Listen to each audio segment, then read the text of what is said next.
sobre o profeta Eshaiahu. Profeta Eshaiahu. Acho que é um profeta importante. Nós que vivemos num mundo cristianizado, dá muita atenção para o profeta Isaías.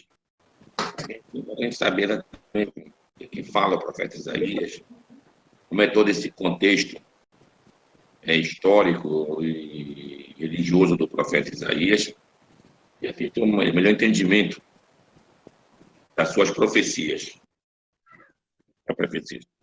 Bem, hoje a gente vai dar um início do profeta Isaías. Nós estamos com uma certa... Rabino, Rabino, Ou o senhor não? o senhor me permite falar algo que eu preciso falar algo para o senhor antes de começar a aula? Tá? Aproveitar que está aí o Isaías, está aí o Ulisses, o seu Nilson, o seu Luiz. É que eu estava conversando com o Ulisses um dia desse, então eu fiquei pensando na situação do Ulisses, do seu Nilson, lá no interior, lá no Maranhão. Então eu já passei por isso, né? Ficar longe, sem ninguém por perto, né? Eu sei o que é isso. Conversando com o Isaías, e eu conversando com o seu Ulisses, então a gente tomou liberdade. A gente queria só saber se o senhor aprova, entendeu? A gente tomou a liberdade de fazer um grupo que a gente fez 2 vezes já a Ravidalá à noite, num grupo. Porque para a gente tentar se fazer uma interação, porque eles estão longe, né? Aí a gente tomou essa liberdade, só que eu não tinha tido a oportunidade de conversar com o senhor sobre isso, eu queria saber a sua opinião sobre isso aí.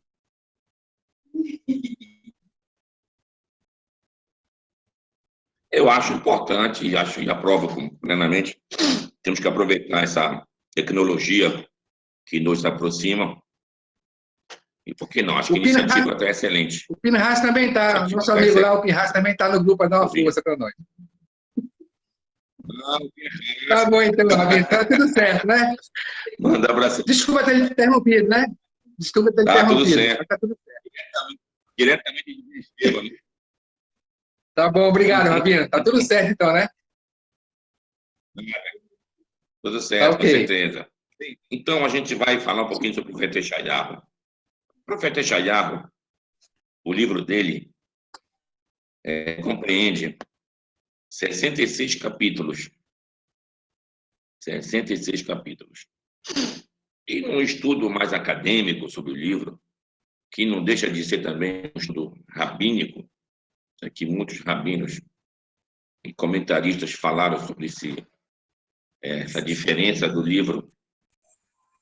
Isaías, do capítulo 1 até o final do 39, a gente está vendo Isaías falando de uma situação histórica, relacionamento com pessoas e profecias. E depois do capítulo 40 até o capítulo 66, teríamos ali uma questão de uma outra situação histórica, num outro momento. E a pergunta seria, será que é o mesmo Isaías que escreveu? Bom, aqui a gente entende, como falam os comentaristas, há 2 vertentes em geral. Tem aquela mais que crê nas coisas. Não, o profeta Isaías ele é o mesmo, desde o capítulo 1 até o 66, e essa mudança de tempo são as profecias que o profeta visionou. E assim se explica, então, a partir do capítulo 40 até o 66, lembrança de outros personagens históricos. Por exemplo, ele fala abertamente do rei Ciro, da Pérsia, que viveu muito tempo depois dele. Viveu uns 200 anos depois do profeta Isaías. Então, logicamente, aqui, os que alegam, o profeta praticamente estou sabendo e falou o que falou. Mas, em contrapartida, outros rabinos também acho que não. Acho que quando acaba o livro dele, capítulo 39, então ali existe uma defasagem que é 200 anos. Quando, depois de 200 anos, vem o exílio da Babilônia e aparece o Ciro, rei da Pérsia, então os discípulos do profeta Isaías enxergam aí as profecias que ele teria falado e as realizações das profecias do profeta Isaías se cumprindo nessa época do rei Ciro. E então introduzem toda essa parte no livro do profeta Isaías. E aí vem uma pergunta, mas pode ser feito isso? A gente pode acrescentar outras passagens aos livros proféticos, como acontece, por exemplo, na Vulgata, tem vários trechos de certos livros que não aparecem no original, como é que vai aparecer lá? Talvez o que acontece aqui. Bom, aqui nós temos outro exemplo, aqui que eu digo, ou seja, no texto original da Torá, o livro de Provérbios, do rei Salomão. A partir do capítulo 25, está bem registrado lá no livro, que a partir dali foram compilações reunidas no tempo do rei Ezequias, 200 ou 300 anos depois do rei Salomão. Ou seja, recolhido, ou seja, seguindo a mesma temática do rei Salomão, os seus ensinos que ele deu, recopilaram coisas e colocaram, fazendo parte do livro de Provérbios. Mas a gente vê aqui no próprio Tanar, o livro de Provérbios, vem lá 25. Provérbios 25. E diz, ó, também estes são provérbios de Salomão, copiados pelos homens de Ezequias, rei de Judá. Ou seja, como se fossem coisas que estavam avulsamente, digamos assim, ou então ensinados oralmente, e na época do Ezequias foram compilados e ajuntados ao livro de Provérbios de Salomão. A mesma coisa acontece com o livro de Isaías. Então, a partir do 40 até o final, seriam então os discípulos do profeta Isaías falando o que estava acontecendo e fazendo uma expressando a realização das profecias de Isaías. Então, bora ver o livro do profeta Isaías. Isaías, o nome dele é Yeshayahu. Pode ser escrito Yeshayahu, com vav no final, ou somente Yeshayah, sem o vav no final. E ambos quer dizer Yeshá, do verbo salvar, e o sufixo Yahu é o nome do Eterno. É um nome teofórico, e quer dizer a salvação do Eterno.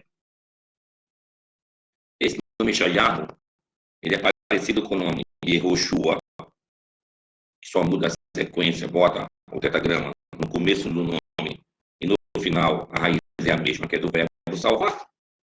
Temos o nome Roshea, Oséias, também do verbo salvar. Então, tudo isso vem em relação a esse mesmo nome. Então, Yeshayahu, Isaías, Roshea e Oséias, tudo isso é o mesmo nome. Yehoshua, Josué, tudo isso é o mesmo nome. Ambos significam a salvação do Eterno. Então, Yeshayahu ben Amoz, desse nome Amoz, que é o nome do pai dele, então já num comentário talmúdico, é dito que Amoz seria irmão de Amaziá. E Amaziá foi um rei de Israel, ou seja, um rei de Judá. Então, Isaías seria um sobrinho do rei, ou o neto do rei avô. Do rei avô. Então, ele era, fazia parte daquela corte palaciana de defesa do povo de Israel. Bom, então, o Isaías, ele viveu em que época? Viveu na época do Império Assírio. O Império Assírio estava na sua expansão. Estamos no século 7 antes dessa era, o ano 750 antes dessa era, até o ano 680, mais ou menos foi a época da profecia de Isaías. Então, Isaías, quando ele diz no começo do do livro dele. Aqui, ó. Visão sobre Yehudá e Jerusalém, que ocorreu a Yeshayahu ben Amotz nos dias de Uziarro, Yotam, Ahaz e Ezequiarro, rei de Judá. Então, aqui a gente vê que ele compreende um período longo de profecia, desde a época do rei Uzias. Aí temos Yotam e Ahaz. Cada um desses reis, ó, Yotam governou 16 anos sobre Israel, Ahaz também 16 anos, e o Ezequiarro governou 29 anos. Então, provavelmente, durante a vida do Uziarro, que é o primeiro, começa então a profecia do Isaías. Então, ele completa aí 16 mais 16 dá 32, 32 mais 29 dá 61, e mais alguns anos, então, do Uziarro. Então, a gente tem uns 70 anos de profecia do profeta Yeshayahu. Ele deve ter vivido 90 anos, pelo menos. Bom, então vamos ler um pouquinho o livro. A gente vai lendo e vai tentando explicar. Aí ele diz: escutai, ó céus, e atenta, ó terra, pois assim falou o Eterno.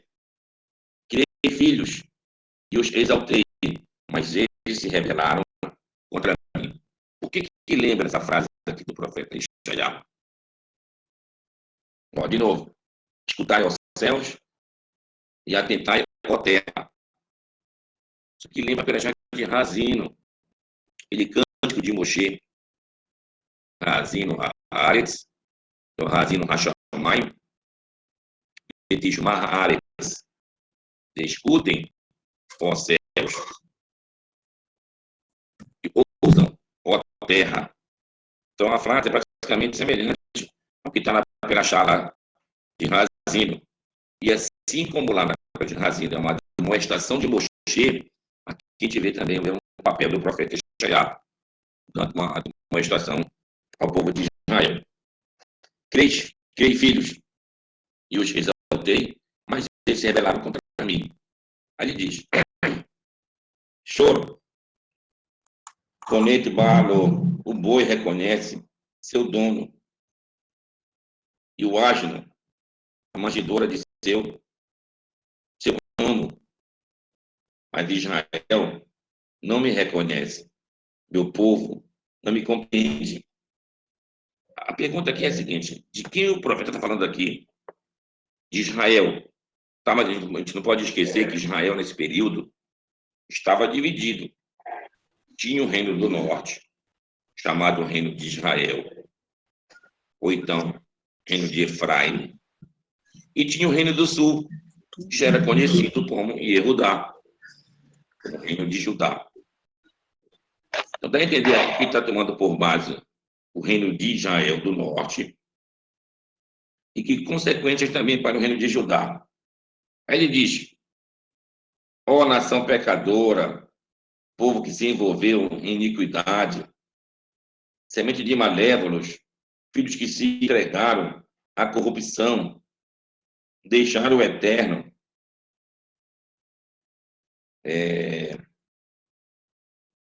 renegaram o Santíssimo de Israel, voltaram-lhe as costas.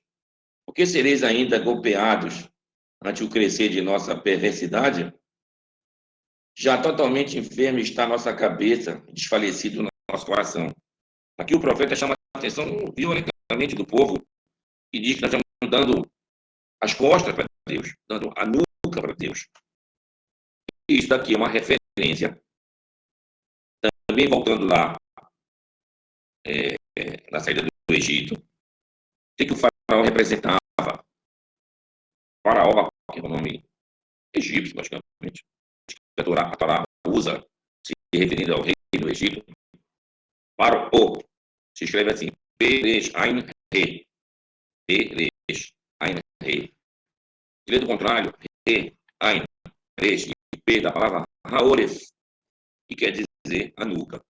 é aquele de dura serviço, aquele que tem uma rebeldia dentro de si. É o que diz o profeta Isaías aqui. Vamos mais em frente.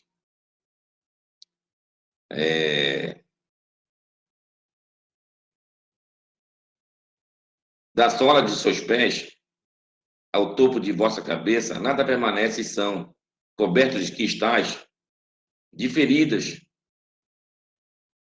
esquimoses e chagas putrefatas. Elas não foram tratadas, não receberam ataduras, nem foram suavizadas com óleo. Está aqui um exemplo de medicina da época. Desolado está vosso país, assoladas pelo fogo foram vossas cidades. Diante de vós, estrangeiros devoram vossa terra, que está arrasada, como as inundações a tivesse devastado. Então, daqui a gente está vendo que o profeta está chamando a atenção, provavelmente, do reino de Israel, e vendo o que está acontecendo lá no reino de Israel, que os estrangeiros, no caso o Império Assírio, estava destruindo tudo lá, como de fato destruiu. Destruiu e levou cativo as 10 tribos de Israel. As 10 tribos de Israel. Como uma cabana num vinhedo foi deixada a filha de Sião, como uma choça na plantação de verduras, uma cidade sitiada. E depois avançaram sobre Judá, os assírios conquistaram algumas cidades de Judá também, só não conquistaram Jerusalém. Ele chama aqui de uma cabana isolada. Se o Eterno dos Exércitos não nos tivesse uns poucos remanescentes, estaríamos totalmente destruídos, como Sodoma, e comparados a Gomorra. Olha o que o profeta vai buscar aqui. Aqui o profeta está buscando o que aconteceu na época lá dos nossos patriarcas, de Abraão, com Sodoma e Gomorra, que foram completamente destruídas pelo fogo do Eterno. E aqui está vendo que a gente estava seguindo o mesmo caminho. E por que o mesmo caminho? Pelas práticas praticadas em Sodoma e Gomorra, que a gente estava, infelizmente, incorrendo nos mesmos erros de Sodoma e Gomorra. Vou ler mais um pouco. Escutai a palavra do Eterno, ó dirigentes de Sodoma, atentai a Torá do nosso Deus, ó vós, habitantes de Gomorra, para que servem os múltiplos sacrifícios que me ofereceis, diz o Eterno. Estou farto de vossas oferendas de carneiros e da queima de gordos bois. Tampouco tenho satisfação por derramardes o sangue de novilhos, cordeiros e cabritos. Quando vos apresentardes perante mim, perguntarei: quem vos solicitou que espezinhasse meus pátios? Aqui a gente vê que o profeta chama a atenção de uma maneira muito séria. Daqueles sacrifícios ofertados lá no templo, Deus teria pedido isso? É a primeira colocação do profeta aqui. Não me apresenteis nas vossas vãs oblações, pois são para mim um incenso abominável. Não mais posso tolerar vossas convocações para a lua nova, que era os Rodes, ou para os Shabatot, para os sábados, pois vindes envolvidos em iniquidade. Daqui a gente está vendo a explicação que o profeta está dando. O que o profeta quer aqui, justamente, é uma limpeza da maneira que se faz um serviço ao Eterno Deus. O que adianta eu cumprir um Rosh Chodesh, cumprir Shabat, trazer os sacrifícios, se meu coração está completamente sujo, se eu pratico iniquidades com meus semelhantes, de nada tem valor isso daí. É o que diz o profeta. Minha alma odeia vossa bênção da lua nova e vossas celebrações. Elas são para mim um fardo que não quero mais suportar. Olha aqui. E quando me estenderes vossas mãos, ocultarei de vós meu olhar. E quando me forem dirigidas vossas muitas orações, tefiloto, preces, não escutarei, pois manchadas de sangue estão em vossas mãos. Quando aqui a gente vê que que o profeta está reclamando em nome do Eterno, não é que o Eterno não quer o nosso serviço, não quer esse tipo de serviço. De nada adianta eu fazer minhas orações a Deus se eu estou roubando. É um exemplo que eu sempre falo, como é que eu vou roubar uma fruta e vou dizer a bênção por essa fruta, uma fruta roubada? Como é que eu vou roubar a mitzvah, por exemplo, do lulavo de alguém e vou fazer as bênçãos do lulavo, um negócio roubado? Então, é isso que o profeta está falando aqui. Então, de nada adianta se tivermos uma iniquidade muito elevada. E era o que ele estava chamando a atenção. Ou seja, nada que estava acontecendo com o povo, o desespero, vendo o Império Assírio chegar com toda a força, levando o cativo das tribos, invadindo agora a terra de Judá, conquistando várias cidades, matando e deportando. Pergunta, por que está acontecendo tudo isso? Aí o profeta fala justamente isso. Estávamos, de uma maneira, sempre fazendo as coisas com as mãos sujas. Com as mãos sujas. Lavai-vos e purificai-vos, extirpai o mal de vossas ações diante dos meus olhos, e cessai de praticar o mal. Aprendei a fazer o bem, buscai a justiça, trazei alívio aos oprimidos. Temos que agir com justiça para com os órfãos e defender também a causa da viúva. Quando a gente vê o chamado do profeta, realmente é um chamado social, é um chamado do coração. É aquilo que está no Salmo 24. O Salmo 24 também é representado isso lá. Que diz lá, quem é aquele que pode subir na montanha do Eterno? É aquele que tem o coração puro e as mãos limpas. A gente está vendo que essa é a base daquilo que a gente deve fazer o serviço ao Eterno Deus. Então, o que o profeta chama a atenção aqui é justamente a busca pelo serviço do Eterno. Não pode ser baseado num certo interesse pessoal. Vou dar alguns exemplos.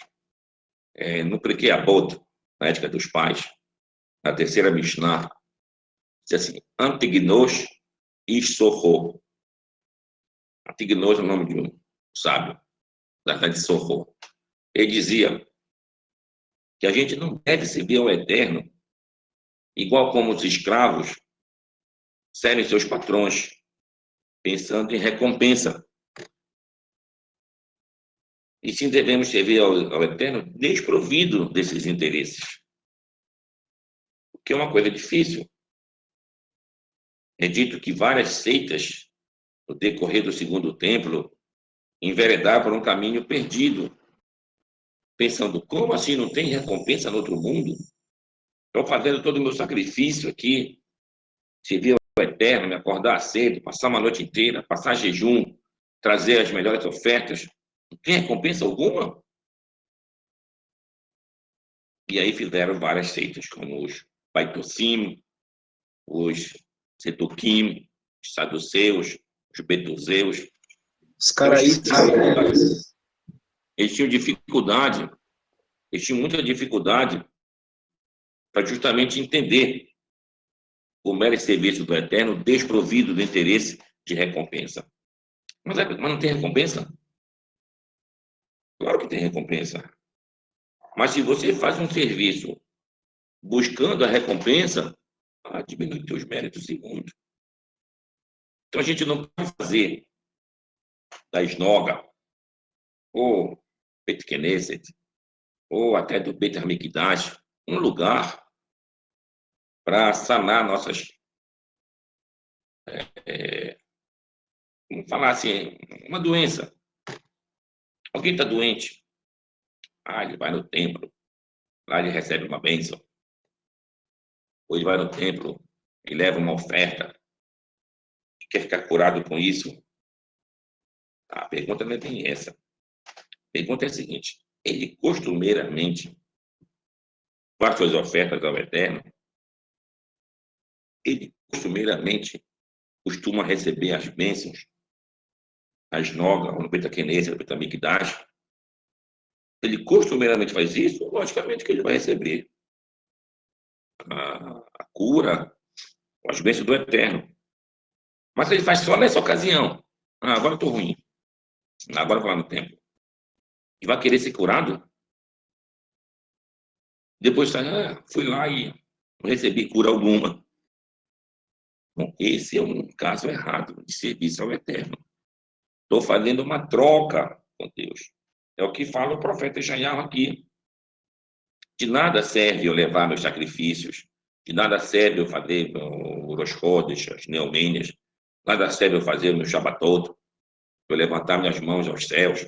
Se eu proclamar a minha tefiloto. Se eu não faço isso costumeiramente, estou fazendo isso com interesse, claro, de receber uma. Eu te dou isso, me dá aquilo. Isso não é o serviço verdadeiro, é o eterno. E isso é muito difícil, veja bem, isso é muito difícil. Uma mentalidade pagã. Por exemplo, alguém morava no Egito, alguém morava na Babilônia, ou entre os cananeus, ou entre os gregos, entre os romanos, depois, entre os persas e outros povos do mundo. E existe toda uma mitologia em relação às divindades. Tem o Deus Supremo, dele tem a mulher dele, tem os filhos dele, tem a luta pela sucessão do poder do reino divino, as brigas entre esses deuses. E é onde fica o papel do sacerdote aí, nessas mitologias. O sacerdote tem um papel importantíssimo. Ele faz um serviço a certo Deus, para que esse Deus tenha mais força para ganhar outro Deus. Então, aí começa uma história de interesses e de poderes. Eu faço isso aqui para receber aquilo ali. Então, é isso que está ausente na história do Tanar. Torá, Nevim, Ketuvim. O que está ausente? Essa mitologia. Com esse... tem algo que permeia por cima dessas divindades. Ou seja, esses deuses dessas mitologias nunca tem o poder supremo. Sempre tem alguma coisa que ele é uma falha. Tem tal coisa, aquele Deus morre. Essas coisas assim. Então, essa é a diferença do Tanar. O Deus é supremo. O sacerdote não tem poder algum. Eu digo sacerdote como também qualquer fiel. De manipular essa atividade. Eu faço tal coisa. Eu quero isso. Vou dar exemplo para você, bem claro. Yosef Atzadik estava no Egito. Lá ele virou vice-rei do Egito. E ao virar o vice-rei do Egito, ele tinha seus próprios méritos. Ele virou um grande conselheiro do faraó. Mas por que ele conseguiu esse cargo? Conseguiu esse cargo porque ele foi interpretar sonhos. Interpretar sonhos. Ora, a gente vê isso em qualquer lugar do mundo. Tem vários interpretadores de sonhos. Tem até livros como interpretar sonhos. Aí tu tem um sonho, vai e conta para alguém e fala, teu sonho quer dizer isso, isso, isso, isso. Isso é uma sabedoria importante demais. Parece que os povos pagãos assim adoravam isso. Teve um sonho. Esse sonho disse isso. A partir daí se torna uma verdade. Ou alguém chega, olha, eu sonhei contigo ontem. Eu vi uma voz que dizia, tu gente fazer tal. Mas, no entanto, o sucesso de Yosef no Egito está justamente por interpretar os sonhos. Para ver alguém parecido com José. Daniel. Daniel na corte babilônica com o rei Nabucodonosor. Também era um grande intérprete de sonhos. Inclusive, lá a situação era mais difícil, que o rei disse, não, estou cansado desses intérpretes. Quero que alguém me diga que eu sonhei e o que significa esse meu sonho. E fica a dificuldade daquele é muito maior. Mas, no entanto, o sentido é o mesmo. É aquele sábio que tem que ter uma utilidade prática de ser um certo curandeiro, ou então de ser um interpretador de sonhos, aquele que prediz e que prevê as coisas, com o intuito de servir a alguém. Então, essa mentalidade, que eu chamei de mentalidade pagã, que ela não acontece no Tanar. No Tanar, a gente não vê as pessoas precisando do profeta com esse sentido. Ah, me cura que eu estou aqui, isso aqui. Por exemplo, outro, Naamã, o arameu, estava com lepra. Aí disseram, olha, vai em Israel que tem um grande profeta lá. Aí ele vai, cheio de presentes para o profeta. E o profeta praticamente não atende ele. O bicho, olha, manda dizer para ele tomar banho lá no Rio Jordão. Quando eu aviso, ele fica realmente com situação como eu vim lá de Arão, lá de Damasco. Ele me manda tomar um banho, nem me atende, me manda tomar um banho num rio tão pequeno que lá em Damasco tem muitos rios mais grandes do que esse. Mas é que o seu soldado disse, não, já ele falou, já estamos aqui, bora lá. Aí ele vai, tem muita criança, toma banho no Rio Jordão e de fato fica curado da doença que ele tinha. E manda deixar os presentes lá no profeta. O profeta não aceita. O profeta não aceita. Então daqui a gente está vendo que não era interesse dos profetas de Israel de fazer uma troca. Eu te falo tal coisa, tu me dá tal coisa. A mesma coisa acontece com Bilam. Bilam é um profeta. Um profeta voltado para outras nações. Também buscava o quê? A sua parte. Não, faz tal coisa que vai acontecer isso. Quanto mais ele ganhava, bora fazer agora assim. Tem outra tentativa de manipular a divindade. Manipular Deus. É o que diz o profeta aqui. Votos Shabbatot, Rashei Kodashim, Korbanot, Efilot, não são recebidas. Não são recebidas se não tiver realmente com o coração puro e com as mãos limpas. Essa é a base, então, da reclamação do profeta.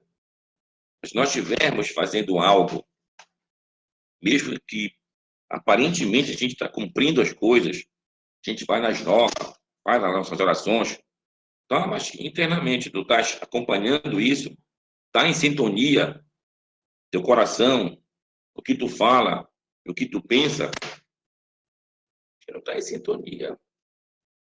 Algo não está correto. Algo não está correto.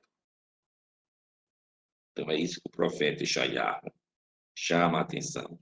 Ele está vendo que o povo está sendo castigado de uma maneira muito violenta e que provavelmente o reino de Judá teria o mesmo destino das 10 tribos de Israel. E se a gente fosse exilado naquela época, seria muito difícil manter o povo de Israel. Era preciso um fortalecimento interno. Então, esse foi o papel do profeta Ishaiah. Tiveram outros profetas contemporâneos a ele. O profeta Michá, por exemplo, Miqueias, é um profeta contemporâneo de Ishaiah. O profeta Roshea, Oséias, lá no Reino do Norte, também foi um profeta contemporâneo, mas lá não deu muito resultado. A gente vê aqui o papel que esses profetas exerceram na conservação da fé verdadeira no eterno Deus. E esses profetas não tinham vida fácil. A gente vê o profeta Eliarro, por exemplo. Eliarro foi perseguido. Eliarro teve que fugir, perder a vida dele. Não é porque é um profeta, que ele é inatingível. Mas por que Deus faz isso? Por que Deus deixa os seus mensageiros em situações completamente difíceis. Isso aqui é só para a gente entender que nós não podemos servir ao eterno Deus como seres domados. Um ser domado, que eu quero dizer. A gente vê esses animais domados, eles fazem as coisas pela recompensa. Ou então, ele apanha uma chicotada pelo castigo. Aí ele faz as coisas. Se não tiver isso, ele não está fazendo. Então, nós não podemos ser assim. Eu não posso fazer a coisa, porque eu apanhei aqui, vou parar de fazer esse erro. Porque eu recebi uma bênção ali, está fazendo isso. Não, tu vai fazendo isso pelo serviço divino. É o que diz o Shema Israel. Ve'ahavta et Hashem Elokecha bechol levavecha ובכל נפשך ובכל מאודיך. E amarás teu Deus com todo o teu coração, com toda a tua alma e com todas as tuas posses, com tuas forças. Mas na palavra levar, com todo o coração, aqui está usado um termo um pouco diferente da palavra. A palavra coração é lev. Então, se a gente fosse usar essa mesma conjugação, becholi becha, teu coração, bechol nafshecha. Mas por que escreveu levar becha? Em vez de lev, escreveu levav. Também quer dizer coração. Só que levav tem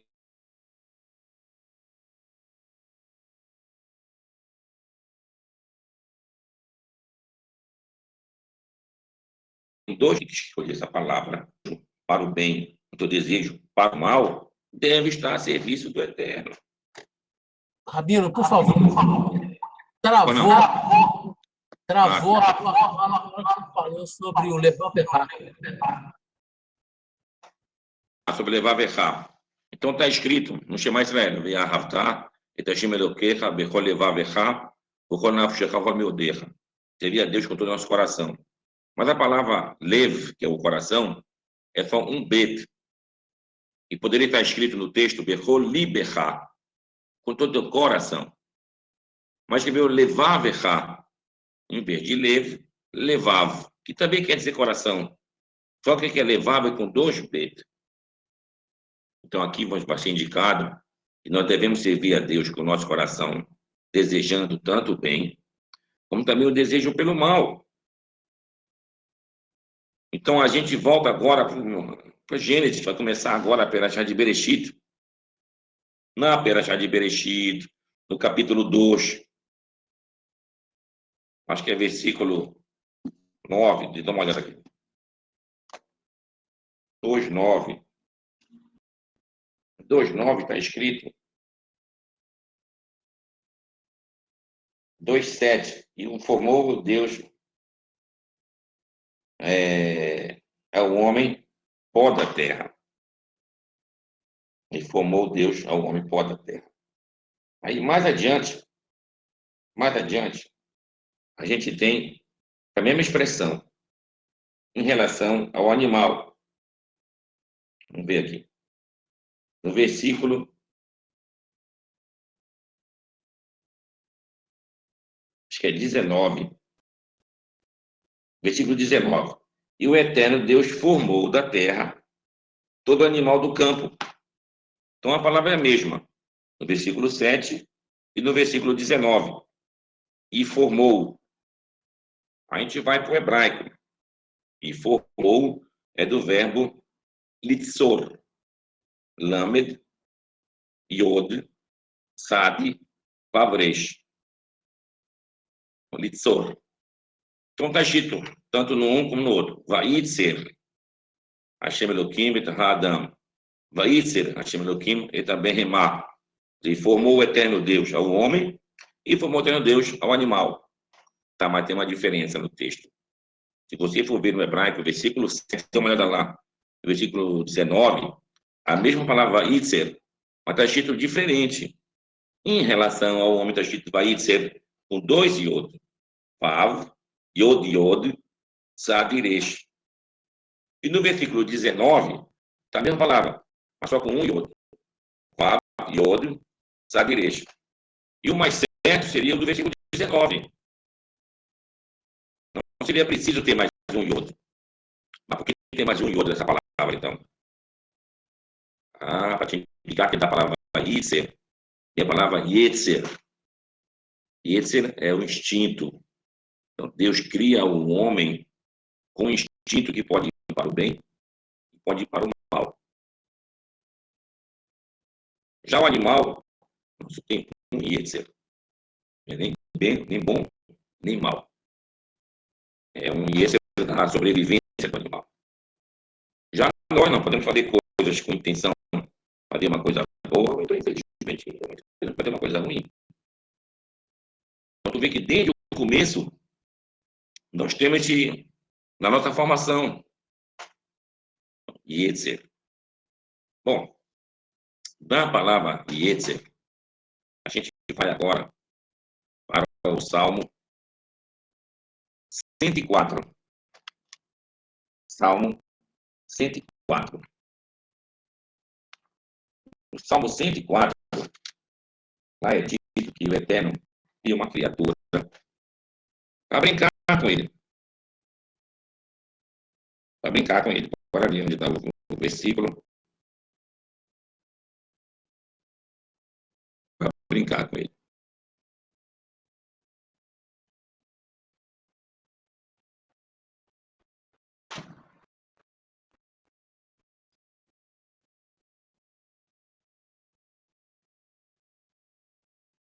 E fala aqui exatamente do Leviatã, que Deus cria, ou melhor, que Deus forma o Leviatã para brincar com ele.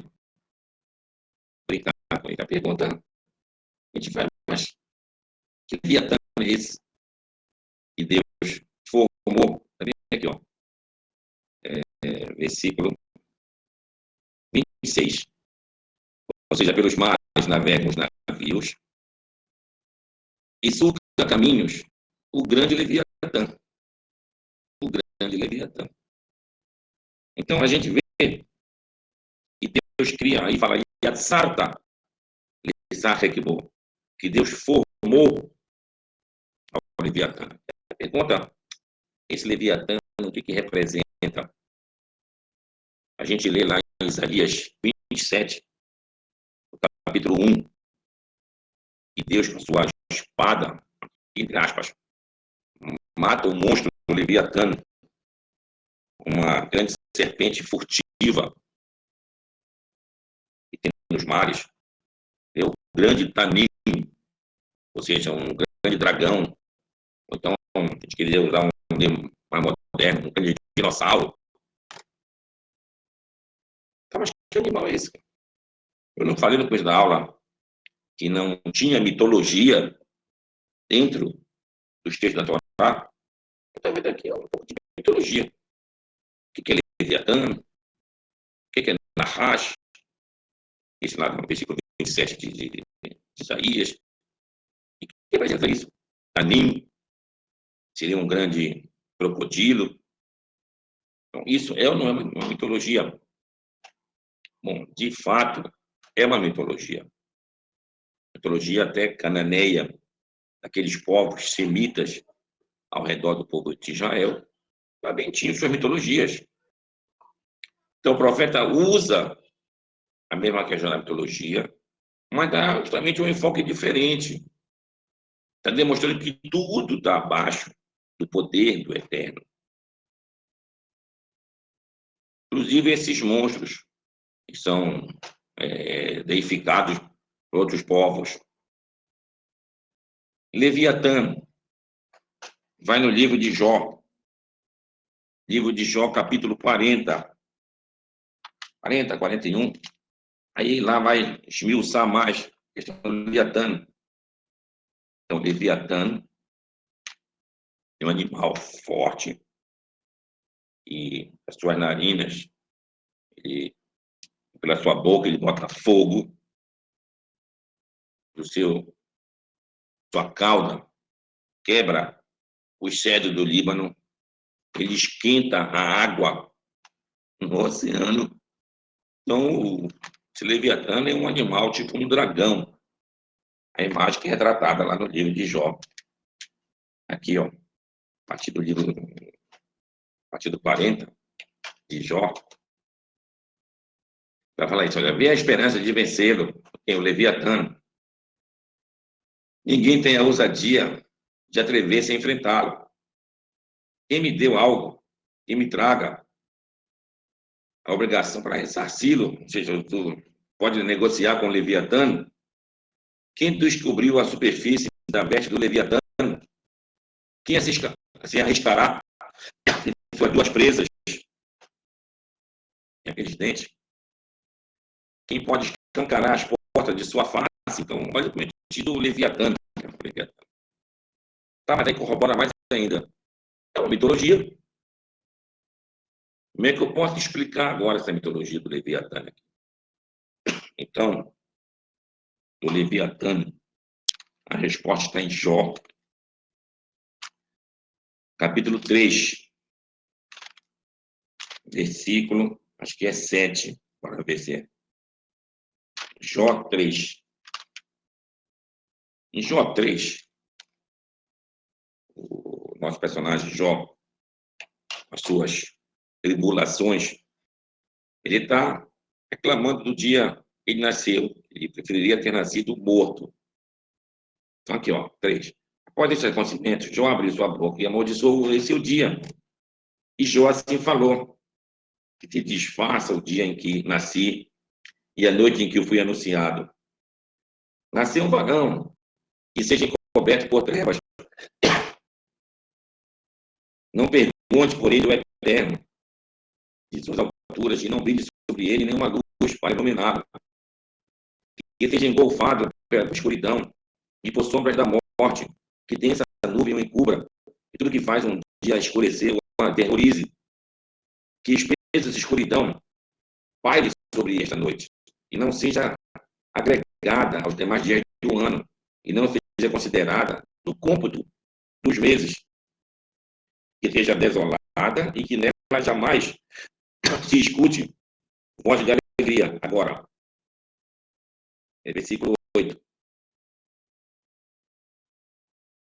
Que amaldiçoem os que maldizem os dias, aqueles que estão prontos para despertar o Leviatã. O que tem a ver uma coisa com a outra? Tá? Como assim aquele que amaldiçoa os dias e que vão despertar o Leviatã? Aqui a gente vê a resposta para nossas perguntas. O que está sendo dito aqui é exatamente o seguinte. Lá no Salmo 104, é dito que Deus formou o Leviatã. A gente volta para Gênesis. Lá em Gênesis, o texto diz, ó, no princípio criou Deus os céus e a terra. No hebraico, Bereshit, Bará. Tem o verbo parar. Aí no capítulo 2, a gente já falou, a gente vai ser Hashem Elohim et Adam. E formou Deus, eterno Deus, ao homem. Então não dá mais criar e se informar. E depois a gente vê aqui no capítulo 5, que Deus fez, ó, a semelhança de Deus o fez, macho e fêmea, Adão e Eva. Então estamos no verbo fazer. Mas daqui que nós temos, como se fosse uma divisão do mundo do infinito, a espiritualidade do eterno Deus, ao mundo finito. Então, nesse processo, sai do eterno Deus. Essa emanação chamada de Atzilut, é o mundo mais próximo do eterno. Aí entramos no mundo da criação, que é o primeiro versículo, Bereshit Bará, é o mundo da Beriá, da criação do mundo. Aí depois nós temos no capítulo 2, o mundo da Yetzirá, da formação, que Deus forma ao homem. Depois nós temos o mundo da ação, Asiá. Então, esses mundos, Atzilut, Beriá e Yetzirá, há uma parte dele, são mundos espirituais. E assim há outra parte dele, do material. Então, quando Deus cria o Leviatã, a gente está vendo que Deus não falou criar, falou formar. Formou o Eterno ao Leviatã para brincar com ele. Ele está no mundo de Esirá. No mundo de Esirá. O que aconteceu no mundo de Esirá na criação do homem? Aí, Serachem, Adão, formou o Eterno Deus ao homem, com dois e outro. E esse Hará, e esse Ratov. Então, é onde atua o Leviatã. Então, na verdade, o Leviatã é o nosso próprio e esse Hará, nosso impulso para o mal. É o que diz lá, chamar Israel, Beholem Vaverá, com dois bet, nosso coração instinto para o bem, e nosso coração com instinto para o mal. Então é dessa maneira que eu devo canalizar todos eles ao serviço do Eterno. Mas como é que eu vou canalizar meu instinto para o mal a servir ao Eterno? Ora, a resposta está na própria criação. Quando Adão e a Eva foram colocados no jardim do Éden, receberam os dois, e esse Hará, esse Ratov, dois instintos para o bem e para o mal. Então Deus fez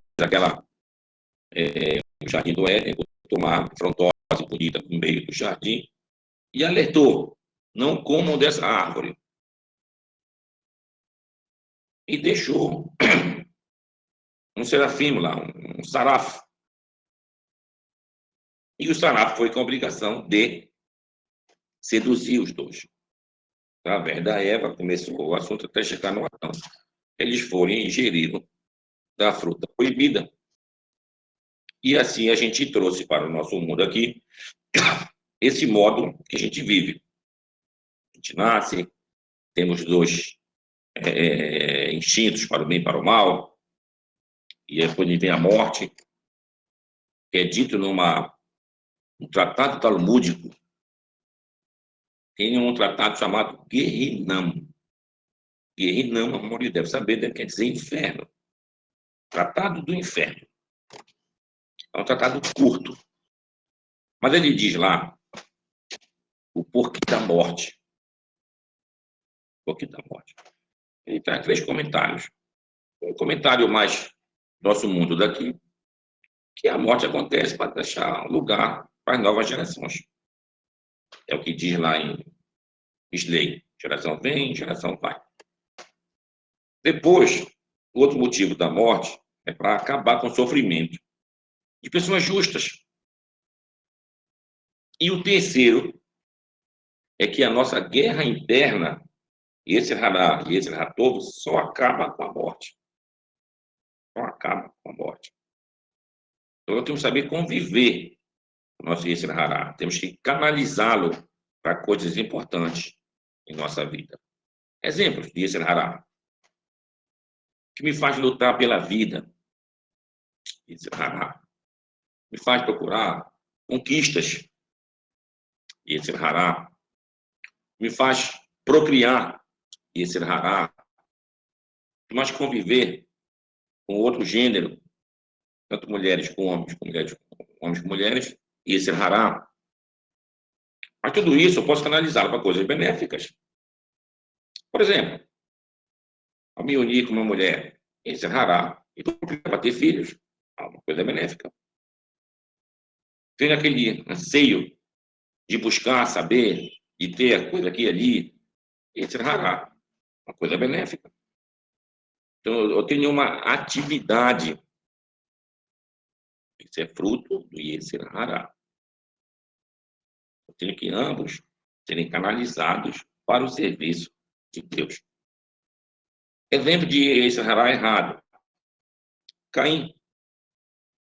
Caim não aguentou sua raiva, sua ira, pelo desprezo que recebeu em relação à sua oferta, que não foi benquista, digamos assim, pelo Eterno, que o Eterno o preteriu em relação a Heber.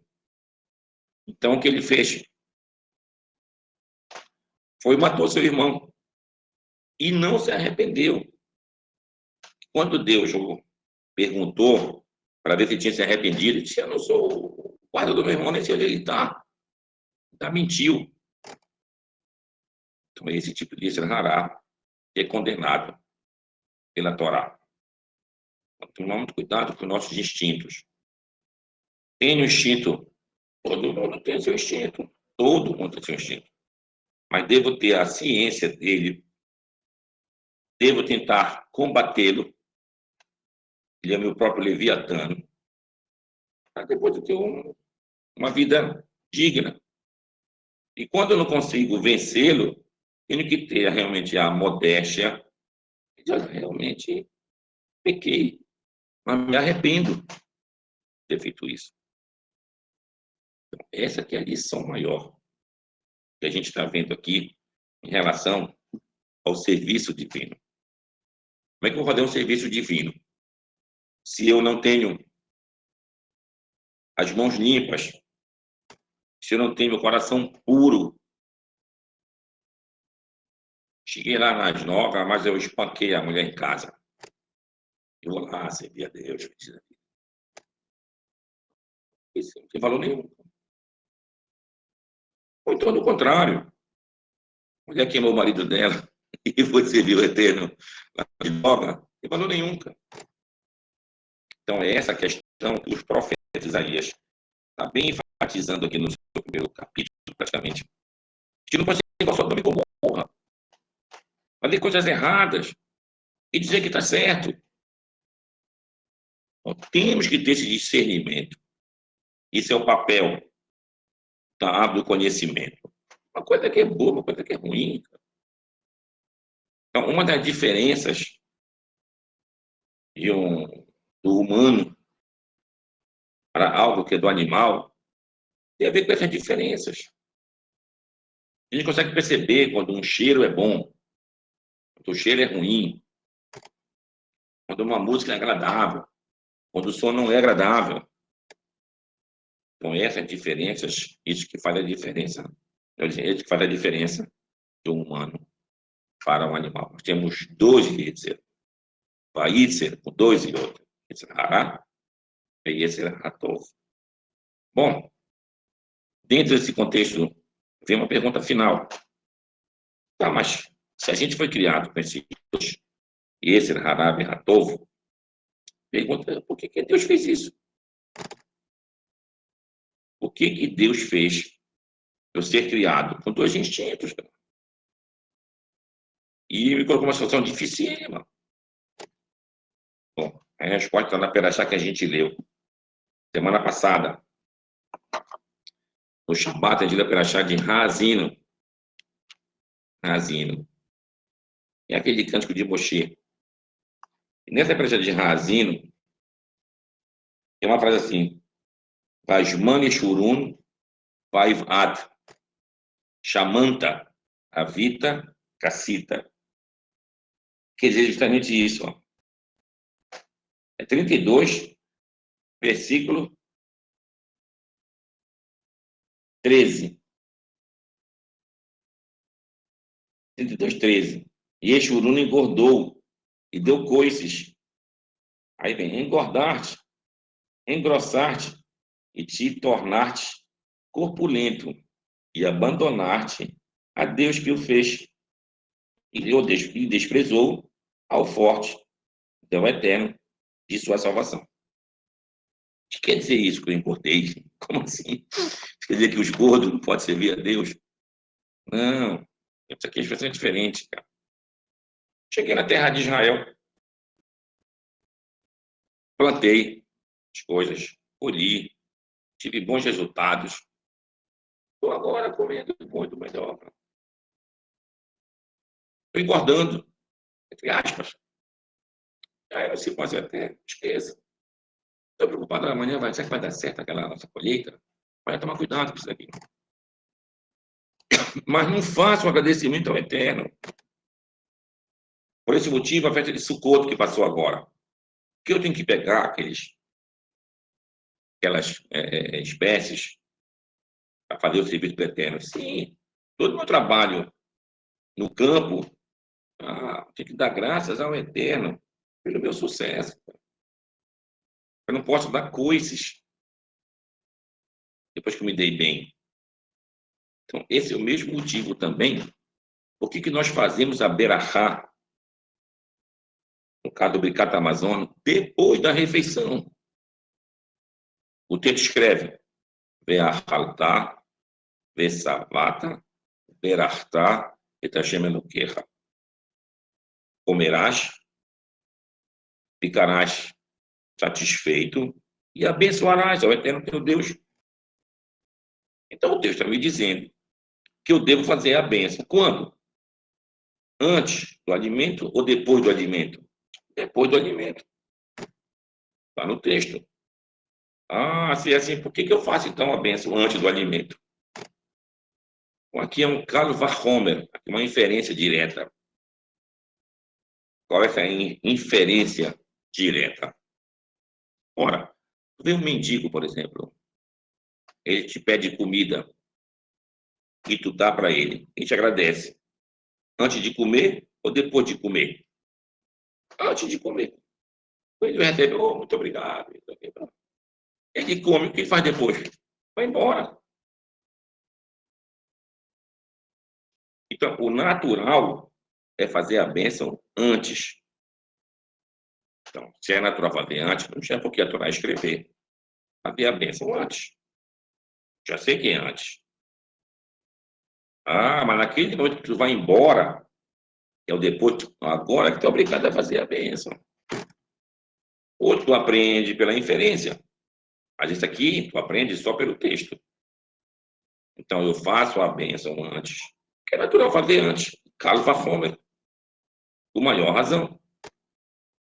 Mas a minha obrigação é depois. E daqui tem mais uma outra colocação. Ve'achalta, ve'savata. Quando é que eu devo fazer a bênção depois? Quando eu como e quando eu fico satisfeito. Por exemplo, para ficar satisfeito, digamos que eu tenho que comer 4 pães, carequinha. Carequinha que chama aquele pão pequeno. 4 pães desse. Eu comi satisfeito. Agora eu faço Birkat Hamazon. Mas os sábios fizeram uma cerca em torno da lei. Ampliaram.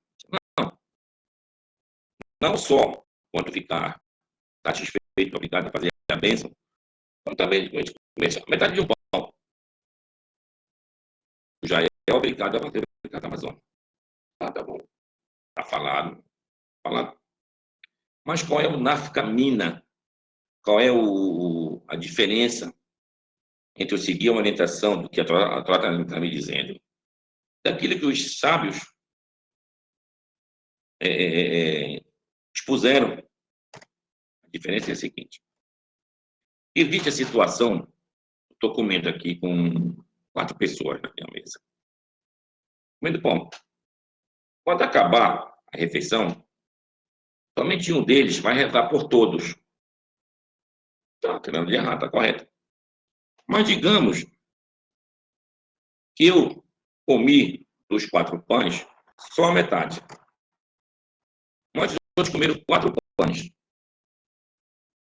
Eu não posso rezar por eles. Porque a minha obrigação de rezar o Birkat Hamazon nesse caso, pela metade de um pão, ela é derabanan. Ela foi instituída pelos sábios, com aquela expansão da lei.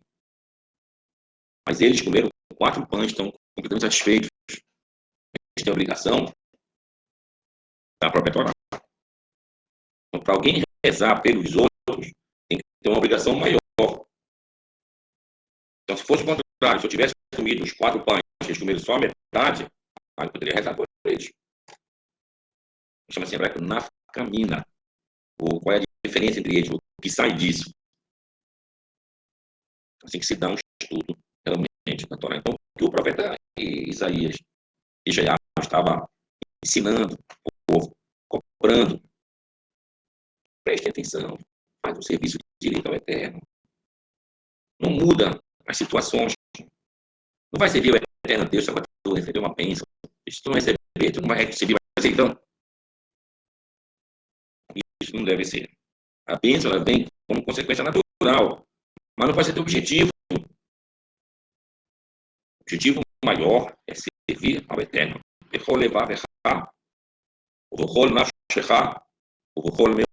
Com todo o meu coração, com 2 B's, para o bem e para o mal, com toda a minha alma, com todas as minhas portas, tudo que eu tenho, aquilo tudo é para o serviço divino. Bem, então esse é o início do profeta Yeshayahu. A gente vai ter que estudar o profeta Yeshayahu, 66 capítulos. Esse foi praticamente o primeiro capítulo que a gente leu. Então, a gente vai ter agora uma sequência de aulas baseada no que está falando o nosso profeta Yeshayahu.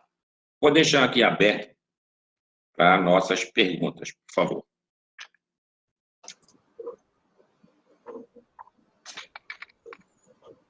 Rabino, Luiz, tudo bem? Tudo bem. Só uma pergunta. Derabanan, ele é uma lei instituída pelos rabinos. Isso. Deoraita seria o da Torá? Isso. Deoraita, como se diz, da Torá. Da Torá. A da Torá Agora, tem sempre a primazia. Isso, da Torá tem primazia. Mas a gente só não pode esquecer o seguinte. Quando a gente fala de Derabanan, ainda não estou dizendo que é da Torá oral. Eu não estou dizendo isso. Torá oral é desde Moshe.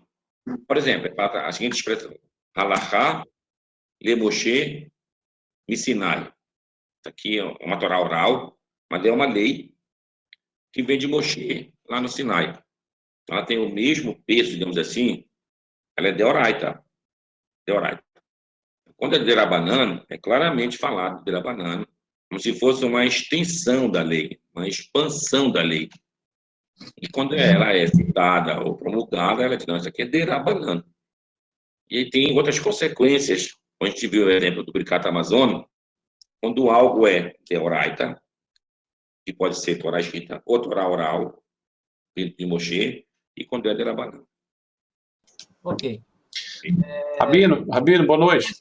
Mas mesmo assim, só completando aqui, só um detalhe. Mesmo assim, Rabino, existem algumas leis que são derabanan, que elas estão acima da deoraita, não tem? Por exemplo, a questão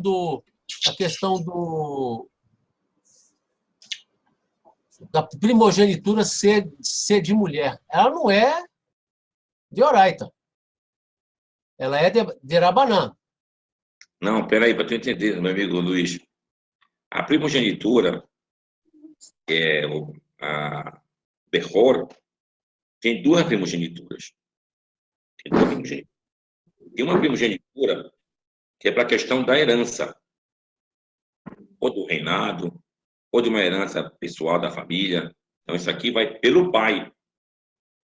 Ou seja, o primeiro filho do pai, esse vai ter direito àquela herança. Se for a dinastia, vai receber o reino. Se for a questão de uma herança mais comum, recebe 2 porções. Por exemplo, o pai teve 4 filhos. Ele divide em 5 partes, e as 2 primeiras partes vai pertencer ao primeiro filho. É pelo pai. Pelo pai. Mas a primogenitura em relação ao sacerdócio, a Kohanut, esse sim, era aquele que abriu o ventre materno. Então, no caso, o homem teve, digamos, 4 mulheres. E das 4 mulheres, teve aquele que abriu o ventre materno de cada uma delas, ele tem 4 primogênitos. Então, desses 4 primogênitos, tem que ser feito o Pidyon Ben, o resgate primogênito, diante de um Cohen. Já que essa primogenitura desses que abriram o ventre materno, eles que seriam obrigados a fazer o serviço divino. E foi passado deles para a tribo de Levi, ou seja, para os Coanim. Tá. Então é o seguinte. Tá, tudo bem. Essas 2 primogenituras, então, elas são, sem dúvida... Entendi. Elas são de Oraita. Mas e aquela que é a respeito do... Como é que eu vou te dizer? Para ser judeu, como é que é? Porque a linhagem era do pai de Oraita e aí agora passou para ser de mãe. Então, quer dizer, quem é filho de mãe judia é judeu. Quem não é, não é judeu. Aí um é de Rabanã e outro é de Oraita.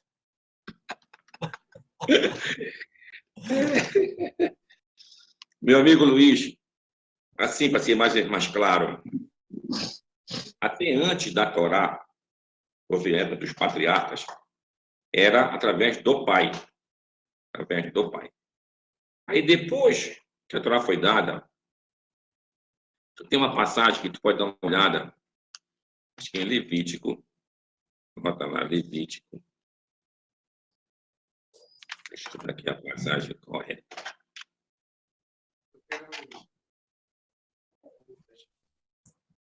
Levítico, pois é. Capítulo 24, versículo 10. 24, 10. Houve um homem filho de uma mulher de Israel. Isso. De pai egípcio. E era de pai, era egípcio. Saiu no meio dos filhos de Israel. E ele ficou no acampamento com outro homem israelita. E o filho da mulher israelita blasfemou no meio eterno e amaldiçoou. Trouxeram a Moisés. O nome da sua mãe era Shelomit Bat-Dibri, da tribo de Dan. E puseram-no em detenção até que viesse a sentença ditada pelo próprio Deus. Aí vem a continuação aí. Aí é falado, homem que blasfema, tudo mais, isso, tudo. Aí é dito em seguida, isso serve tanto para aquele que é natural, como para aquele que se agrega. Ou, em outras palavras, para aquele que faz parte agora como guerreiro. O Tom quiser usar um termo, aquele que se converte. A pergunta aqui é, esse que tem o pai, a mãe judia, ficou parte do povo de Israel, diretamente, ele é tido como de Israel, só que tem o status de convertido. Olha bem. Então, a única diferença dele para aquele que tem só o pai judeu e a mãe não é que ele não precisa, esse aqui no caso, que tem a mãe judia, fazer a conversão, mas o status dele é um status igual ao outro. O que quer dizer isso? Aquele que era Cohen, tem aquela restrição de casamento, não pode casar com mulher divorciada, não pode casar com mulher que se converte. Ele não podia casar com essa também. Se alguém tivesse a mãe judia, mas o pai não era judeu, não tinha casamento com o Cohen. Que eu estou citando isso? Aqui na nossa comunidade judaica de Belém, teve um cara, uns 10 anos atrás, que deu muita celeuma. E o outro rabino, pensando, não, se a mãe é judia, acabou. Não é assim a lei. Ela é judia por uma certa deferência da lei. O seguinte aspecto. Uma mulher judia, uma jovem, ela foi estuprada. Ela foi estuprada por um homem qualquer, por um não israelita. Já foi castigada com estupro, engravida. Vamos dizer que o filho dela não é judeu? Quem vai criar essa criança? Vai ser ela, vai ser o pai dela, o avô, a avó. Então, ele é judeu nesse sentido. É uma proteção à questão da mulher. Por isso que é dito, então, mas isso é uma discussão rabínica, está no Talmud. Chama-se Havalad Kasher, que nasce, fica dentro da categoria de Kasher, mas não é permitido para se casar com um Cohen. Então, nós acabamos de entender bem essa questão aí. Mas ambas viriam dentro do conceito da Torá. Outra colocação dessa mesma lei está lá em Esdras, a partir do capítulo 9. Então, lá em Esdras, é bem lembrado essa situação, que o povo volta da Babilônia, o povo está casado mulheres, as dolidas, mulheres coabitam, mulheres e tudo mais, e aquilo é tido como um grande trauma para o povo. Então, se eles se reúnem, diz, não, os homens casados com as mulheres têm que separar. Tem que separar. E os filhos? Os filhos seguem a mãe. Então, aí, se fosse uma mulher casada com o marido, que não fosse israelita, bom, esse filho seria... Por que isso não era tão evidente no passado? E quem manda na família é o marido. Então, se uma mulher israelita se casava com um não israelita, o que ia acontecer com o filho dela? É seguir o pai. Como hoje, em geral, muitos homens não têm muita religião, então não é muito forte, então a mulher israelita, um dia casa com esse não judeu, e ela acaba mantendo, não, pô, vai sair, vai fazer o vestibular. E às vezes o não judeu até quer que aconteça isso também. Mas, como a lei é clara, é só uma proteção à mulher. Mas agora, Rabino. um abraço. Boa noite, Rabino. Shalom, Rabino. Ulisses. Rabino, uma pergunta bem simples e bem rápida. O que o senhor acha que, assim, se o profeta Isaías vivesse nos nossos dias aí, o que ele estava achando dessa nossa atualidade aí, dessas mudanças que nós estamos vendo acontecer no mundo aí, né? Alguns grupos querendo reformar a Torá, dar novas interpretações.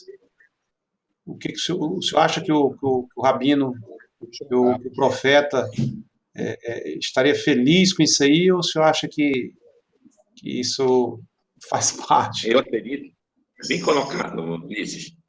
Profeta Isaías estivesse em nossos dias hoje, o quanto de pesquisa ele estaria imbuído de saber que nos seus inscritos se faziam várias seitas, várias religiões falsas. Não, está Isaías falou. Aí o profeta não disse isso, rapaz. Acaba de citar meu nome. Estou dizendo aqui que o rei Ezequiel e outras coisas assim. Então, o profeta Isaías teria muito, em nosso tempo, de ensinar e tirar essas interpretações, como tu falaste, bem colocado, de deturpadas, equivocadas, que levam as pessoas ao erro, principalmente do profeta Isaías. Então, acho que ele, no nosso momento, ia fazer uma diferença muito grande. Isso falando especificamente do livro dele. E em outras situações, dos nossos comportamentos atuais, então ele teria muito que falar também, da mesma maneira. Por exemplo, a gente passou Yom Kippur agora. É um sofrimento, querendo ou não, é uma aflição da nossa alma, é uma aflição da alma. Aquele jejum, fica nas dorgas, tu vê a hora, olha para o relógio, 12h30, até às 7, ainda vai demorar muito. Aí tu te distrai um pouco, olha de novo, e 1h10. O quanto demora?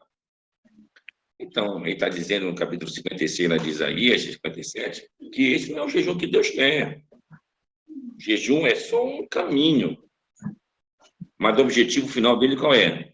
Que a gente tenha uma profunda reflexão sobre nossos atos e saiba fazer, de fato, uma techuvá intensa perante o eterno Deus. Então, a gente tem muita importância de estudar o livro do profeta Isaías. Obrigado, Rabino. Rabino, vou fazer uma pergunta, Rabino. Diga mesmo, por favor. Aqui é o Avraham. Com relação ao que o senhor citou em Salmos 104, se não me falha a memória, e em Jó, acerca do Leviatã, né? Seria ele o nosso Etzhará, é o nosso Leviatã, ou o Leviatã é o nosso Etzhará, ou sei lá, algo do tipo? Qual é a relação entre Salmos 104 e o livro de Jó? O Leviatã, que é o monstro mencionado lá em Isaías 27, o próprio Salmo 104 e Jó 40. O Leviatã, primeiro vamos tentar entender um pouquinho o nome dele. Então, onde vem o nome Leviatã? O que quer dizer Leviatã? A palavra Leviatã É uma palavrinha hebraica, leviato. Leviato quer dizer algo grudado, junto. O leviato, ren, junto com a graciosidade do Eterno. Então, leviatano quer dizer algo que é grudado. Isso é grudado o quê? Ah, então, leviatano, vai buscar a raiz da palavra. No nome Levi. O nome Levi. Levi foi um dos patriarcas, um dos filhos de Jacó. A gente viu lá em Gênesis, quando os filhos começaram a nascer. As mães, as nossas matriarcas, que davam os nomes aos seus filhos. Por exemplo, o primeiro filho de Léa, ela disse, Reuben, veja um filho. Reuben. Aí o segundo dela, porque Deus ouviu o clamor dela, disse Shimon, o verbo chamar. O negócio de chamar, Israel escuta, Deus ouviu. Aí veio o terceiro filho dela, Levi, porque agora Ilavé e Shi, meu marido vai me acompanhar. Ou seja, ela que era mulher desprezada, mas já estava com 3 filhos. Jacó. Mas aqui tem uma diferença. É o único nome dos patriarcas que quem deu foi Jacó. Não foi ela que deu. Dos outros nomes, pode perceber, as matriarcas que davam os nomes. Tá, quando tu lê o texto em português, tá, e deu-lhe o nome de Levi. Deu-lhe quem? Dá a entender que foi ela. Mas quando você lê esse texto no hebraico, vai ver que quando ela dá o nome, tá no hebraico, vê Kare-A, chamou, ou seja, então, Batikra chamou, melhor dizendo, Batikra chamou. O verbo está no feminino. Ah, então, ela chamou. Mas em relação ao nome de Levita, Vaikra, está no masculino. Então, ele chamou. Então, aqui, apesar de ele estar usando o mesmo objetivo que ela deu, que era justamente que ele iria acompanhar ela, ele deu tipo um nome profético. Essa tribo que vai acompanhar o serviço divino. Então, o que isso tem a ver com o Leviatano? Agora está entendido. O Leviatano é o nosso Yetzirará, que nos acompanha a vida inteira. Como eu disse, só a morte é que acaba com o nosso Yetzirará. E nós, nem a gente velhinho, a gente está muito tá escape da ação do Yetzirará. Então, essa é a palavra Leviatano. Obrigado, Rabino. Oi, Rabino. Tudo bom, Rabino? Opa, tudo bom, mozinho? Tudo. Essa é uma situação que o senhor colocou aí, não sei se eu entendi errado. O senhor fez tipo um questionamento assim, por que será que Deus colocou esses 2 iode, né, Yetzirará e Yetzirratov? Isso. O senhor acha que qual a finalidade? Foi isso que o senhor perguntou, mais ou menos? Colocou qual a finalidade? Porventura seria uma das respostas, ela está lá em Gênesis 4:7, na situação de Caim, que ele trocando em miúdos a tradução nossa aqui, diz o seguinte, olha, se tu puder conviver com isso, tudo bem, né? Aqui diz assim, ó, se puderem suportar isto, bem, ser já perdoado, mas, se não, na porta jaz o pecado, e fazer-te pecar é o seu desejo, mas tu podes dominar. Uma das coisas que o Eterno colocou, seria porventura que o Eterno deu essa capacidade do homem, ele viu essa capacidade no homem de dominar e de serrar? Seria baseado nesse texto também? A gente não tem capacidade de dominá-lo completamente, mas temos a capacidade de canalizá-lo para as coisas boas. É como um exemplo que a pessoa ali é sanguinária, vai matar os outros, vai ser um assassino, essa coisa ruim. Mas se ele for, por exemplo, um choquete, vai matar um animal, é uma coisa que eu acho que se ele for um cirurgião, é uma coisa boa. Cara. Então, é essa questão dessa canalização para o bem que se quer do Yetzirará. Agora, um dos objetivos que Deus criou o Yetzirará é para que tivesse uma assimetria na sua perfeição da criação do Eterno. Para que essa assimetria? Para poder Deus manifestar o seu atributo da bondade. A bondade só pode ser manifestada se o mundo for imperfeito. Então, a nossa imperfeição, aí vem a vontade do eterno Deus. Acontece algo difícil. Então, eu tenho que clamar pela bondade do eterno, que aquilo realmente seja bom. Então, se eu fosse perfeito, eu nunca usaria a bondade do eterno. É o que diz lá. Mas mane churuno, engordou e churuno, deu coices. Se você está completamente bem, dificilmente vai servir o eterno. Então, essa assimetria faz com que realmente perdure e faça assim, cada fiel, cada homem, procure a bondade do eterno Deus. Ok, e da expressão de forma poética, Yeshurun, né? Isso, Yeshurun, forma poética. Yeshurun é o nome que quer dizer Yachar. Yachar quer dizer aquele que é o correto, que é o reto. É o nome de forma poética. Tá, Baru? Obrigado, Rabino. Nada, querido.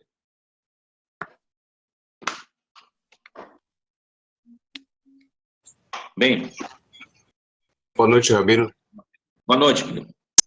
Só uma pequena dúvida, né, falando sobre a Lahai. De forma a gente, né, nós aqui, muitos de nós, eu acredito que querem se converter, né, formalmente e tudo.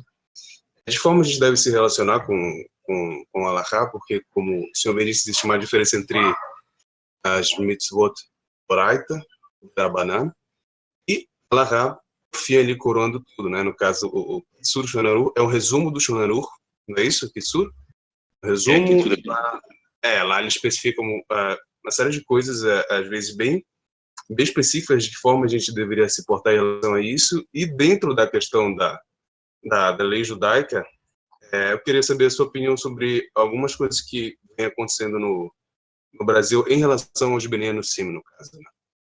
Né? Acho que você deve saber que algumas conversões foram feitas aqui no Brasil com a anuência de algumas pessoas importantes de Israel. Eu queria saber o que o senhor pensa desses tribunais, né? Não sei se pode se chamar assim, que foram montados aqui no Brasil, e se isso teria validade. Eu queria saber o que o senhor pensa e de que forma a gente deve se comportar, agir em relação a isso, em relação a passar e tudo. Bom, os tribunais rabínicos, eles recebem a sua autoridade pela autoridade, digamos assim, do próprio Dayan, que está lá, do próprio rabino-chefe. Então, o renome dele é que dá justamente o respaldo para a sua autoridade. Então, grandes rabinos, a gente vê, tanto de um lado, Ashkenazi, Sefaradi, os tribunais não são colocados em questão pelo nome que eles carregam. Teve um grande rabino dos Estados Unidos, até a década de 80, Aharon Kotler, rabino Feinstein, e outros rabinos, o tribunal deles, alguém se converteu lá, ninguém tem em dúvida se vale ou não vale aquela conversão. Da mesma maneira, tem outros rabinos grandes. Nós Sefaradi, por exemplo, o Rav Peretz, Rav Yaakov Peretz, rabino-chefe de algumas yeshivot lá em Yerushalayim, e outros rabinos, Rav Abergel, e outros. Então, esses tribunais, feitos por esses rabinos, têm esse respaldo e dá validade às suas conversões. Então, o Rav Peretz, especificamente, veio aqui no Brasil, fez umas conversões de muitas pessoas daqui do norte, sul do país, do Rio de Janeiro.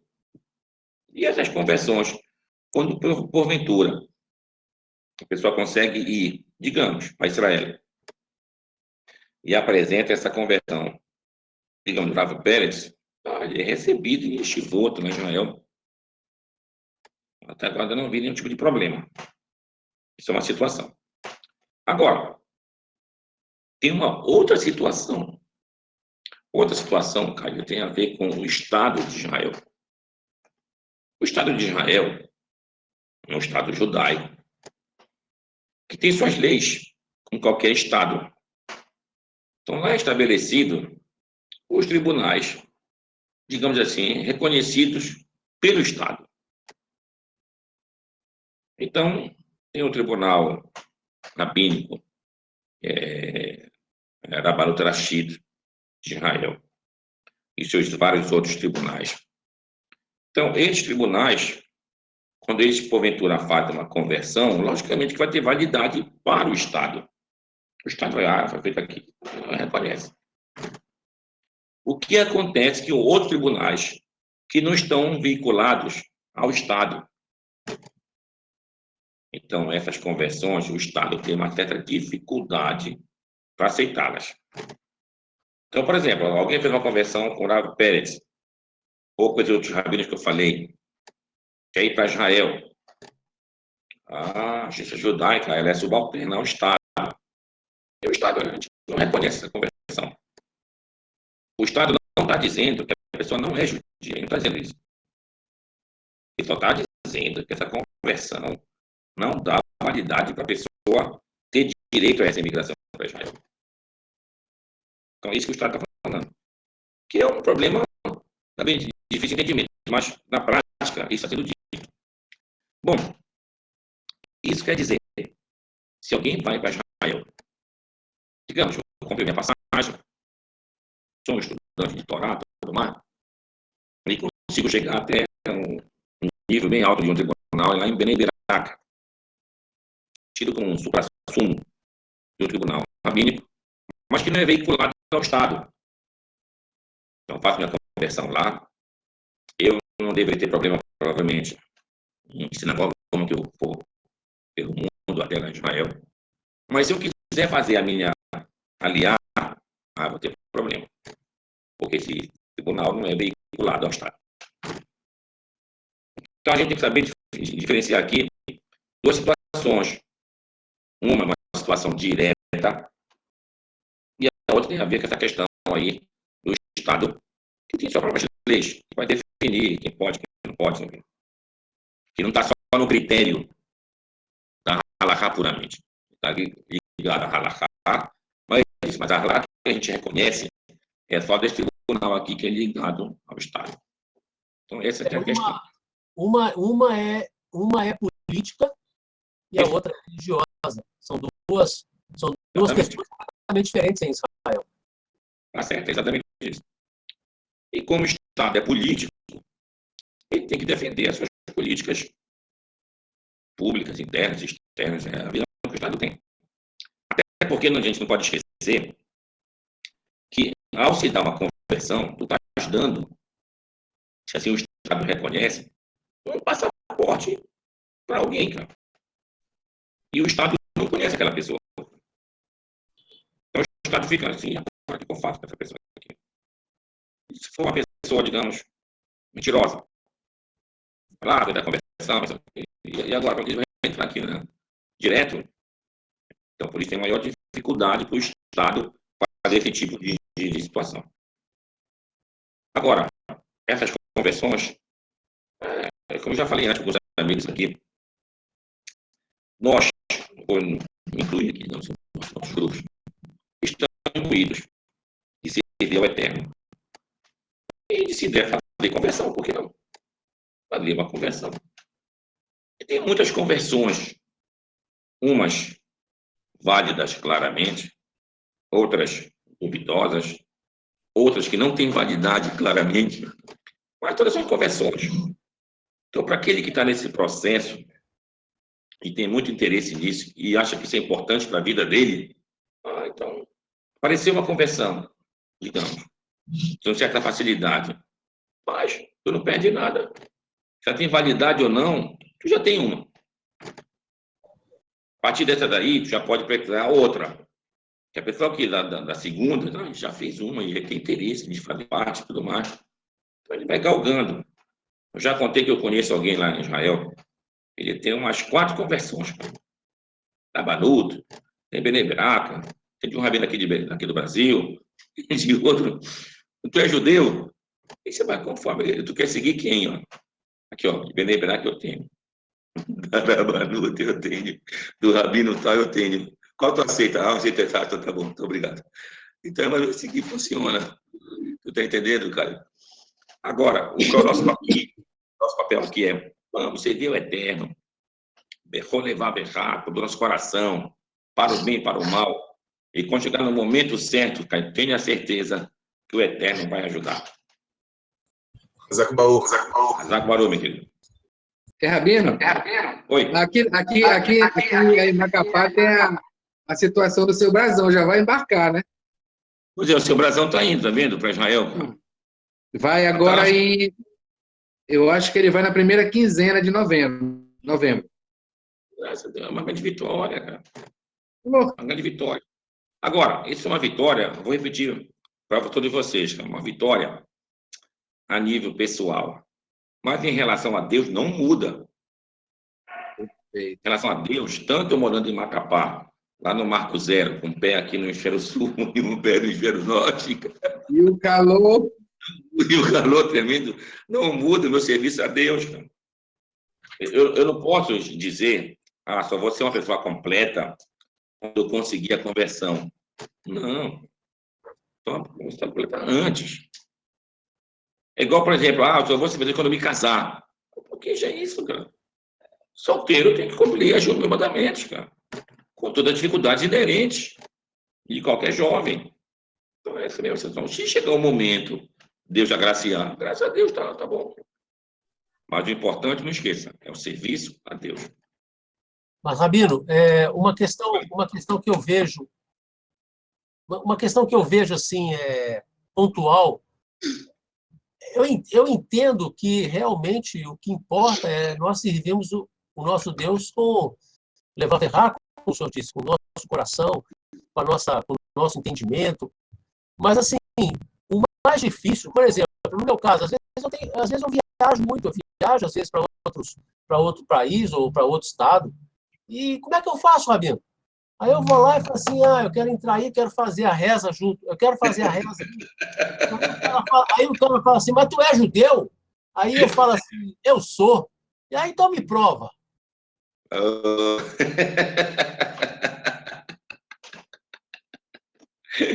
É complicado, seu Luiz, é complicado. Mas olha, seu Luiz. Só entende isso, né? Entendi. Olha, eu vou te dar um exemplo aqui da Torá, o livro de Neemias. Eu vou citar o livro para ele. Você olha, mas tu não está seguindo o que está aqui nele. Moisés não fez Beit-Din, né, Rabino? Mas é, né? Não teve Beit-Din lá no bezerro, lá não teve Beit-Din. Pois é, não teve, né? Perguntar também se Ruth, qual foi o Beit-Din da Ruth? Qual foi o rabino que assinou o Beit-Din da Ruth? Eu já fiz parte, do outro lado. Do lado que eu digo, desse lado que recusa. Não porque eu queria, eu nunca quis recusar. Mas só que eu estava assim, fechado. Então, era amarrado. Amarrado. Então, chegava alguém lá, tinha que perguntar, tu é judeu, tu não é judeu, o cara dizia que era, tinha que saber comprovar. Tem alguma prova? Tinha, aí não reconhecia. Aí, hoje em dia, antigamente, pelo menos ainda entrava na sinagoga. Entrava, botava até o talento dele. Como havia desconfiança que ele não era judeu, não se contava menino com ele, não dava voto para ele, mas ele estava lá. Agora piorou. Agora ele não entra nem no portão da sinagoga, cara. Não, ele não é judeu. Pronto, acabou ali. Então, eu acho isso um erro gravíssimo. Agora, aí vem o que é alegado, que eu acabei de falar agora do Estado, a questão do passaporte, que eu falei, né? Aí esse mesmo exemplo é usado para as sinagogas. Não, é a segurança da sinagoga, a gente não sabe quem é, cara. A partir daí, meu irmão. Aí ficou difícil para muitas coisas. Mas, de qualquer maneira, seu Luiz, esse aqui é o ponto. Não fique triste com isso. Não fique triste com isso. Vou lhe dar um exemplo. Eu estava em Israel. Na década de 80. Teve esse ano de 87, eu acho. 87. Eu estava no Estivá. Mahon Meir, que a maioria deve conhecer aí pela internet. Usa uma kippah, ser lugar de crochê em geral. E são judeus tidos como sionistas, judeus sionistas. Aí era Rosh Hashanah. Rosh Hashanah. Acabamos de ter fila de manhã, vamos fazer o Kiddush, a Seudá lá na própria Tivá. Isso aí ia ter depois da Minha lá no final da tarde. Eu com mais um amigo meu, dar uma volta a pé. Saímos por Jerusalém. Andando, pegamos ali a Recoviáfora no começo. Quando a gente passa por um lugar, uma sinagoga, alguém nos chama. Vem aqui completar minhando. Meu amigo, bora lá. É um lugar de pessoas. Haredim, eles de capa preta, né? Aí quando a gente entrou, dava 9, faltava 1. Aí a pessoa nos chamou, né? Quando a gente esperar, ele foi procurar outro. Aí ele achou o outro, que era do grupo deles mesmo, né? Quando o cara entrou, o cara olhou para nós e falou pro outro em Yiddish: não conta com eles, cara. Tu tá entendendo? Aí eu fiquei lá, o meu amigo não percebeu. Eu fiquei calado, né? Eu falei, bronca aqui, cara, deixa pra lá, cara. Aí a gente ficou lá, depois chegaram outros 3 lá. A gente resolveu lá tudo mais. Quando acabou, eu tenho um amigo, ele disse, pô, por que tu não foste embora? Eu falei, não, cara, deixa pra lá, que eu me lembro por causa disso. Cara. Aí é o que eu digo, então, essas situações, elas vão acontecer sempre. Existe uma certa tendência, digamos assim, para que isso aconteça. Esse é o que eu chamo de levar o coração, mas aquele instinto para o mal, de fazer diferença, de mostrar que eu sou melhor do que tu, de mostrar que tu não tem pedigree, que teus pais não estavam aqui, essas situações assim. Isso acontece, Luiz, por incrível que pareça, até com pessoas que foram convertidas, digamos assim, que vão maltratar os outros. Não, já sou convertido, cara. Foi o rabino tal. A tua, já estou convertendo no vale, cara. Esse rabino não vale. Então, a pessoa acabou de vir de uma conversão, mas já se acha que está num, não, agora estou num patamar mais alto. Então, parece que isso é uma tendência do ser humano de ter esse coração voltado para tentar se sobressair na costa de outro. Complicado. Eu entendo. Eu sei como é que é. Mas é muito triste. É muito triste. A gente quer servir, a gente tem um coração voltado para Deus e Claro, com certeza. a gente não pode orar com os caras, não, velho. Os caras não querem saber de você. Não, o cara não quer saber de nada. Então, Estou nesse assim, mundinho deles. essa que é a verdadeira, muitas vezes eu acho que é a verdadeira razão da gente ter o guiur, né, o papel. O papel não é a questão que o meu coração vai ficar mais inclinado a Deus por causa do papel. O papel é simplesmente um papel que é para comprovar para o outro cara o que eu sou. Só isso, porque é o que eu faço. É verdade. É só isso. Não vai mudar a minha vida e nem a minha estética, nem o meu vou ficar mais bonito, nem meus olhos vão ficar mais verdes por causa disso. Concordo. Mas tem que ignorar nesse caso aí, né, Rabino? Fazer que nem o senhor fez lá, ignorar e passar. Porque nós não estamos aqui para agradar o homem, nós estamos aqui para servir a Shem. Estamos aqui para servir a Shem. Não é para agradar ninguém. Então, se a gente entrar numa comunidade e eles nos rejeitar, eu não vou virar as costas só porque, por exemplo, assim, eles não vão contar com a gente, mas estou ali para agradar a Shem, não para o homem. Eu aconselho até a gente não ir nesse lugar. A gente já sabe de antemão que pode ter uma rejeição. Não vai, cara, não precisa tu ir, não vai, cara. Não vai. Evita, né? Evita. Eu, por exemplo, agora estou passando uma situação que, apesar de ser judeu e tudo mais, mas situações acontecem. Então, por exemplo, a antiga sinagoga que eu trabalhei lá, tenho vontade de ir lá, cara. Sei que não sou bem recebido lá por algumas pessoas lá. Não tenho vontade de ir lá, nem de provar nada, nem nada. O cara pensa, isso é da sinagoga, agora o rabino só faz coisa errada. Agora o rabino só trabalha com goi. Aí eu fico pensando, tá, mas quem são essas pessoas em relação a vocês, por exemplo? Tá, são seres humanos melhores que vocês, cara. Digamos que eu tivesse esse mesmo sentimento, eu ia ficar, pô, mas eu sou um cara que eu não valho nada mesmo. Não consigo explicar nada para judeu, só consigo explicar para goi. Tô entendendo. Tô entendendo, seu Luiz? Então, eu fiquei vendo, não, pai, todo mundo é ser humano, cara. Tanto a necessidade do outro lá, a necessidade dos que estão aqui, isso não é a mesma, mas os problemas são os mesmos. Então, eu não devo me preocupar com isso. Agora, eu estou te dizendo, seu Luiz, se chegar a ter o papel, for conseguido, tá melhor. Mas o que eu quero dizer, nunca tinha a gente se matar para isso.